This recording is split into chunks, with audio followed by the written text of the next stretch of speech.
नमस्कार, बहुत स्वागत है आपका 15 शहर 15 रिपोर्टर में। मैं हूं रीनू और चलिए सीधे रुख करेंगे हम शहरों की तरफ।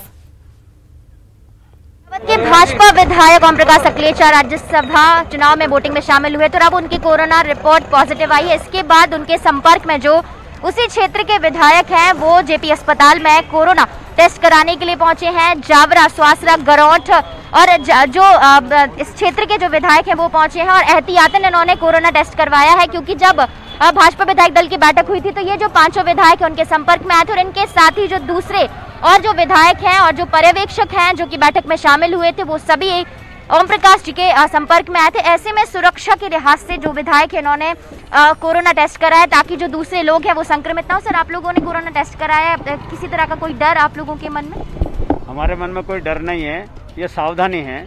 जो मालूम पड़ा है कि ओम जी सकलेचा पॉजिटिव निकले हैं। हम परसों भी साथ में थे, भोजन साथ में किया था, तो सावधानी के बतौर हमको टेस्ट कराना चाहिए। तो आप क्वारंटाइन रहेंगे? बिल्कुल, यहाँ जाके हम क्वारंटाइन रहेंगे जब तक रिजल्ट नहीं आए थे, और उसके रिजल्ट आने के बाद भी हम 2-3 दिन क्वारंटाइन ही रहेंगे। बिल्कुल करा गया, सारे लोग करवा रहे हैं और जरूरी भी था उसके लिए, क्योंकि क्षेत्र में ये नहीं फैले, इसके लिए बहुत ज़रूरी था कि सभी की जांच हो जाए। और रिपोर्ट जब तक नहीं आएगी हम यहीं रहेंगे, होम क्वारंटाइन करें, किसी संपर्क में तो बिल्कुल नहीं रहेंगे। ये जो विधायक है इन्होंने अपना कोरोना टेस्ट करवा लिया है, 5 विधायक, और अब जेपी अस्पताल से निकल रहे हैं। हालांकि जब कोरोना संक्रमण दौर चल रहा है, ऐसे में भाजपा और कांग्रेस विधायक दलों की बैठक हुई और जब बैठक होती है तो वहाँ पर सोशल डिस्टेंसिंग की तस्वीरें तो दिखाई देती है, लेकिन जो बाहर है वहाँ पर सारे जो विधायक एक दूसरे से मिलते भी हैं, संपर्क भी होता है। डिनर और लंच दोनों का आयोजन किया गया था। ऐसे में अब ये जो एक विधायक के कोरोना पॉजिटिव होने के बाद दूसरे विधायकों तक कोरोना संक्रमण का डर पहुंच गया, इसीलिए जो 5 विधायक हैं उन्होंने कोरोना टेस्ट भी कराया। लेकिन चिंता की बात यह भी है कि बैठक में जो केंद्रीय पर्यवेक्षक हैं वो भी शामिल हुए थे और एक तरह से अब जो कोरोना का जो कोरोना पॉजिटिव है, अब ना सिर्फ आम लोग बल्कि इसमें खास लोग भी इसके शिकार होते जा रहे हैं।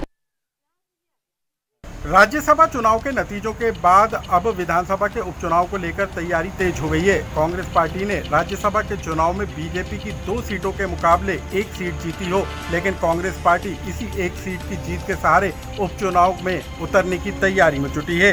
प्रदेश के राज्यसभा की 3 सीटों पर भले ही बीजेपी ने 2 सीटों पर कब्जा जमा लिया हो, लेकिन संख्या बल में कम होने के बाद भी सबसे ज्यादा 57 वोट हासिल करने वाले दिग्विजय सिंह की जीत को लेकर कांग्रेस पार्टी अब उपचुनाव में उतरने की तैयारी में है। राज्यसभा के नतीजों पर कांग्रेस इस बात को लेकर उत्साहित है कि दिग्विजय सिंह के पक्ष में 54 वोट तय होने के बाद भी 57 वोट डाले गए, जो कि कांग्रेस में दिग्विजय सिंह की चुनावी रणनीति और बीजेपी की अंतरकला को उजागर करती है। कांग्रेस पार्टी का दावा है कि उपचुनाव से पहले राज्यसभा के चुनाव में राजा की रणनीति महाराजा के प्लान पर भारी साबित हुई है। तो वहीं बीजेपी ने भी पलटवार बोला है और कहा है कि 24 विधानसभा सीट पर होने वाले उपचुनाव कांग्रेस की गलतफहमी को दूर कर देंगे।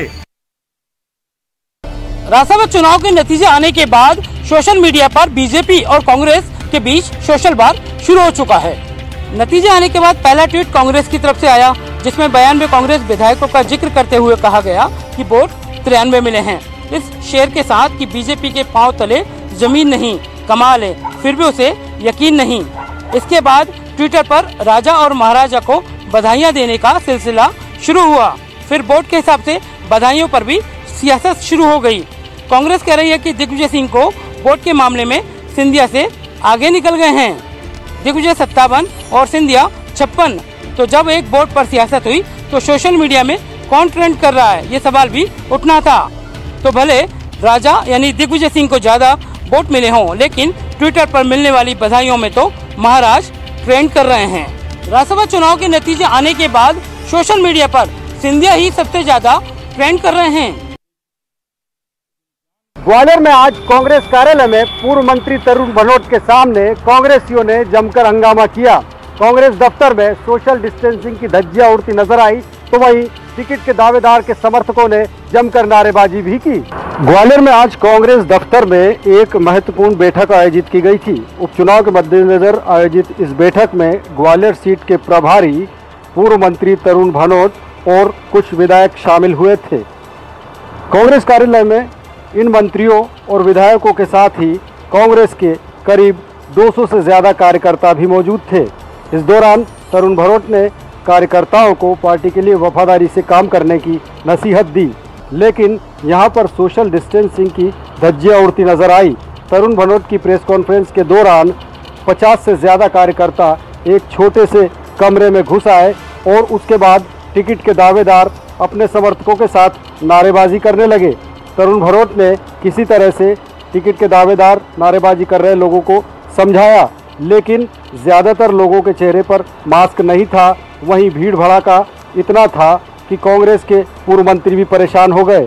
हालांकि इस दौरान जब उनसे सवाल किया गया तो वो सवाल पर भड़क गए और उनका कहना था कि यहाँ किसी तरह की सोशल डिस्टेंसिंग की अवहेलना या धज्जियाँ नहीं उड़ाई गई है। उपचुनाव से पहले हुई इस बैठक ने कहीं न कहीं कांग्रेसियों की अनुशासनहीनता एक बार फिर सामने ला दी है।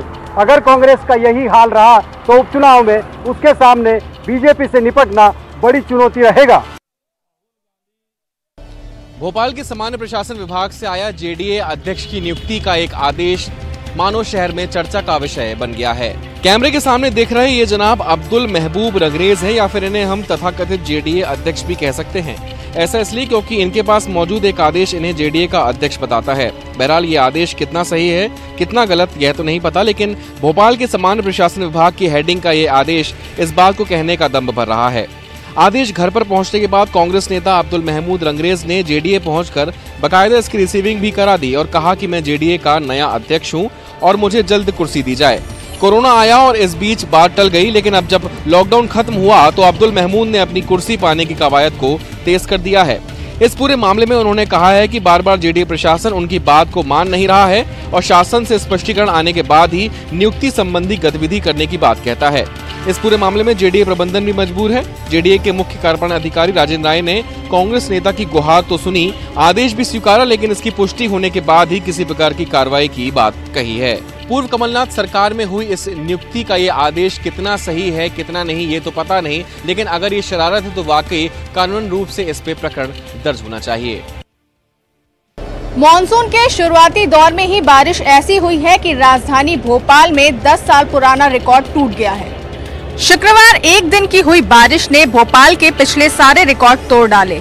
शुक्रवार हुई एक दिन की बारिश में 126.2 मिलीमीटर वर्षा दर्ज की गई।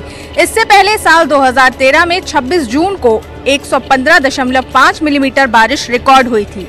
मॉनसून के आते ही बारिश का हाल ये है कि प्रदेश में अब तक 50 जिलों से सामान्य से ज्यादा वर्षा हो चुकी है।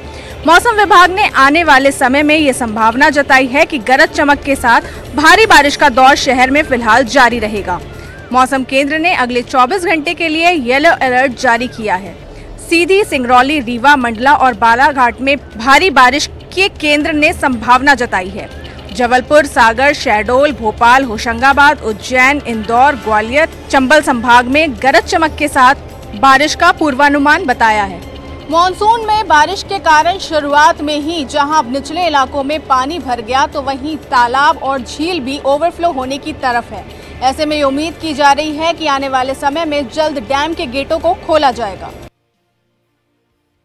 इस समय हम मौजूद हैं होशंगाबाद में विश्व प्रसिद्ध सेठानी घाट पर। आप देखेंगे इस समय घाट पर नज़ारा बिल्कुल सुनसान है, लोगों की आवाजाही बिल्कुल रुकी हुई है और ये पिछले कई वर्षों में पहली बार होगा कि कल अमावस्या पर सूर्य ग्रहण के बाद ग्रहण मोक्ष पर स्नान के लिए श्रद्धालु नर्मदा घाटों पर नहीं पहुंच पाएंगे। नर्मदा घाटों पर पहली बार श्रद्धालुओं के लॉकडाउन खुलने के बाद बड़ी संख्या में घाटों पर जुड़ने की उम्मीद थी, लेकिन एहतियात के मद्देनज़र प्रशासन ने पहले ही नर्मदा घाटों पर स्नान के लिए रोक लगा दी है।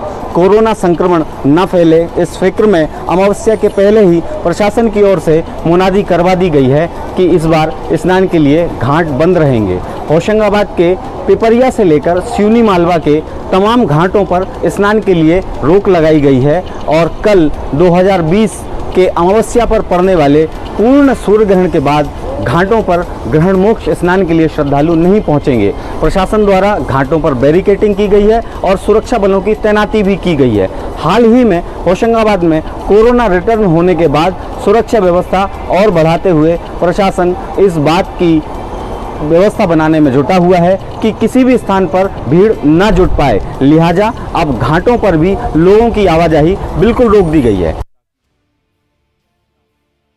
मंडला जिले में भैंस चराने गए 2 बच्चे नर्मदा नदी में डूब गए, जिनका 24 घंटे के बाद भी अब तक कोई भी सुराग नहीं लगा है।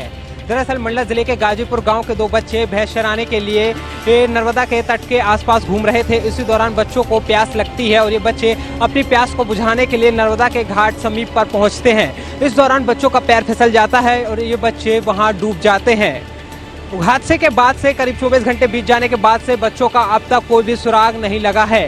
बच्चों के परिजन और ग्रामीणों ने पुलिस और प्रशासन पर लापरवाही बरतने का आरोप लगाया है। बच्चों के परिजन के मुताबिक हादसे से करीब 3 घंटे बाद हरकत में आई पुलिस ने अगर समय रहते एक्शन ले लिया होता तो शायद बच्चों की जान को बचाया जा सकता था, लेकिन पुलिस यहां पर काफी देर बाद पहुंची और बाद में उन्होंने एक्शन लेना स्टार्ट किया।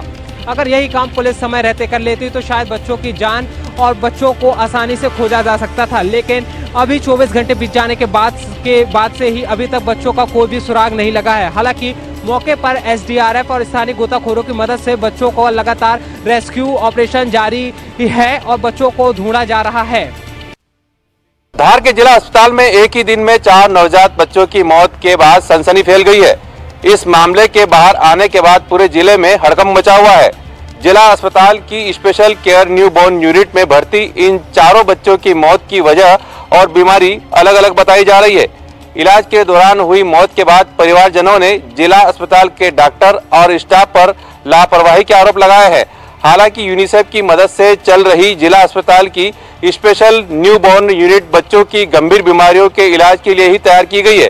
खैर, एक ही दिन में अलग अलग समय हुई 4 नवजात शिशुओं की मौत के बाद परिवार वालों का रो रो कर बुरा हाल है और इस मौत से पूरा जिला सदमे में है।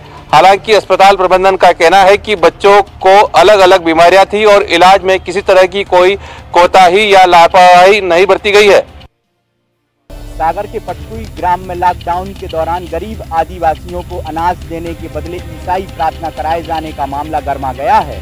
पटकुई गांव में लॉकडाउन के दौरान गरीब आदिवासियों को ईसाई मिशनरी की ओर से अनाज बांटा गया था, लेकिन अनाज बांटने के पहले उनसे ईसाई प्रार्थना कराई गई थी। गांव पटकुई की ये संस्था पहले धर्मांतरण को लेकर चर्चा में रह चुकी है, जबकि कलेक्टर दीपक सिंह का कहना है कि लॉकडाउन में गरीब जरूरतमंद लोगों को शासन की तरफ से अनाज बंटवाया गया था। सागर कलेक्टर दीपक सिंह का कहना है इस तरह के मामले की अभी तक शिकायत तो नहीं मिली है, लेकिन मामले की जांच कराई जा रही है।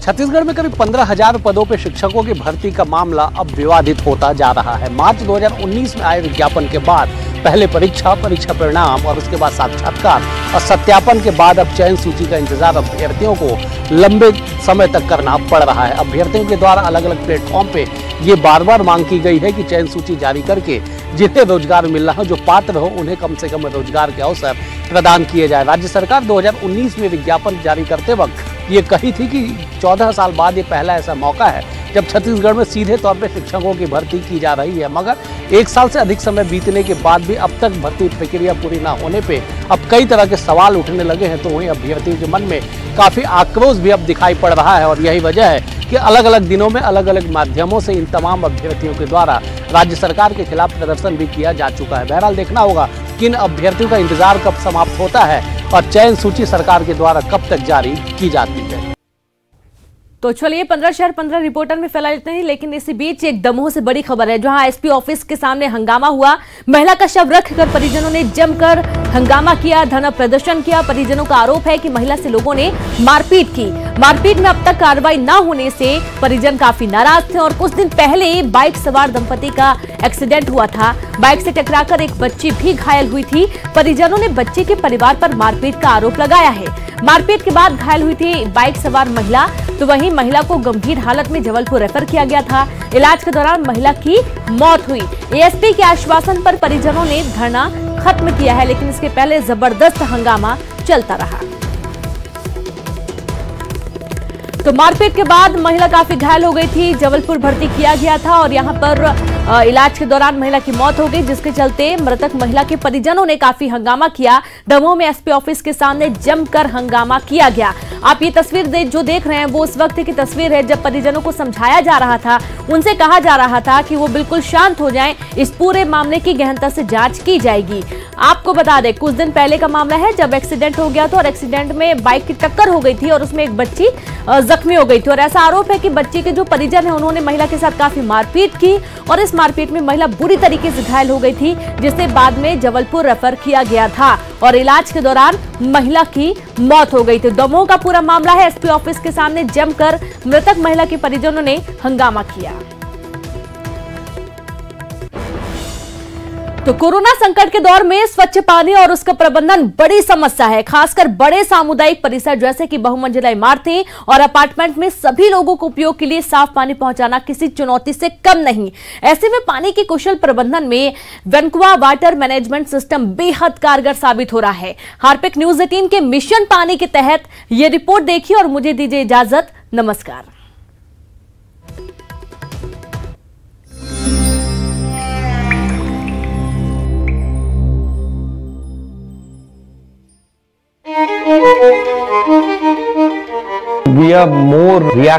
हमें समस्याओं को सुलझाने की कोशिश करनी चाहिए। पानी इसका सबसे बड़ा उदाहरण है, जिसके समाधान के लिए हमने कुछ नहीं किया। गैस और बिजली के लिए हमारे पास विकल्प हैं, लेकिन पानी का कोई विकल्प नहीं। बारिश के लिए हम भगवान पर निर्भर हैं। 1 महीने की बारिश और हमें पूरा साल उसी से गुजारा करना पड़ता है।